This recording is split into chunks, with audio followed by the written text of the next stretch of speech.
സ്വതന്ത്ര ഭാരതത്തിൽ എന്താണ് നടക്കുന്നത്?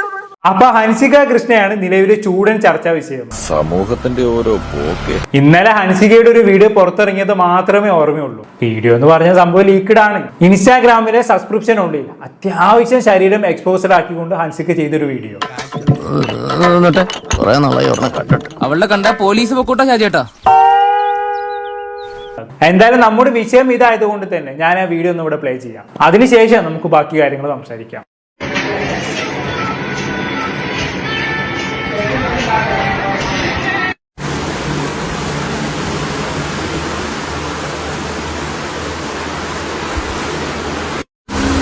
Hi.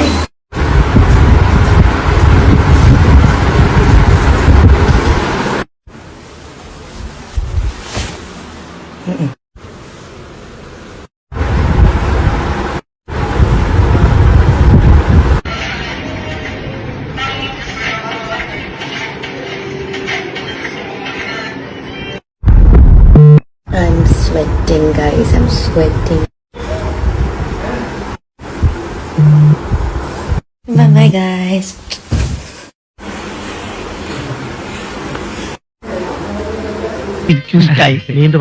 എനിക്കിഷ്ടമായി. കണ്ടല്ലോ, ഇതാണ് ആ വീഡിയോ. എന്തൊക്കെയാണല്ലോ അവള് കാണിച്ചു കൂട്ടുന്നത്. സത്യം പറഞ്ഞാൽ നല്ല ബോറായിട്ടുണ്ട്. ഇത് കണ്ട് ക്രഷ് അടിക്കുന്ന ആൾക്കാരൊക്കെ ഉണ്ടാവും, അത് വേറെ കാര്യം. അതുകൊണ്ടാണല്ലോ ഈ വീഡിയോ ലീക്ക് ആയതിന് പിന്നാലെ ഹൻസികയുടെ സബ്സ്ക്രിപ്ഷൻ എടുക്കാൻ വേണ്ടി ജനം തിക്കും തിരക്കും കൂട്ടുന്നത്. എന്നാലും കൃഷ്ണകുമാറിന്റെ മക്കൾക്ക് ഇൻസ്റ്റാഗ്രാം സബ്സ്ക്രിപ്ഷൻ വഴി തുണി അയച്ചിടേണ്ട ഗതികേട് വന്നല്ലോ എന്ന് ആലോചിക്കുമ്പോഴാണ് കൃഷ്ണകുമാറിനെ അഭിമാനിക്കാം. മകൾ ഒരുപാട് വളർന്നിരിക്കുന്നു. അവളുടെ ചേച്ചിമാരെക്കാളും അവൾ വളർന്നിരിക്കും. എന്തായാലും ഭാർഗവി കാരണം നമ്മുടെ ഗ്രാമം പച്ചപിടിക്കാൻ തുടങ്ങി. വിദേശ നാണയം കിട്ടുന്ന തൊഴിലല്ലേ അവൾ കണ്ടുപിടിച്ചത്. മോനെ, ഞാനതൊരു ബിസിനസ് ആയിട്ടല്ല കാണുന്നത്, ഒരു ജീവകാരുണ്യ പ്രവർത്തനം.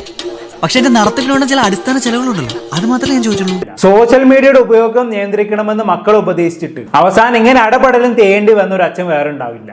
അയ്യോ സാറ് വിചാരിക്കുന്ന പോലെ അല്ല കാര്യങ്ങളെ. അതേടാ, ഞാൻ മാത്രമല്ല, ലോകത്തിൽ ആരും വിചാരിക്കാത്ത കാര്യങ്ങളാണല്ലോ ഇതൊക്കെ.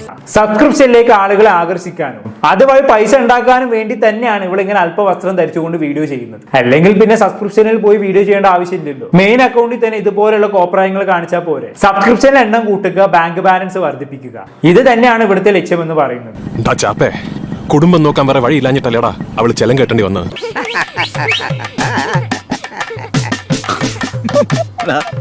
ഇനിയെങ്കിലും നന്നാവും നോക്കടാ ചേട്ടൻ. എന്നോട് തന്നോട്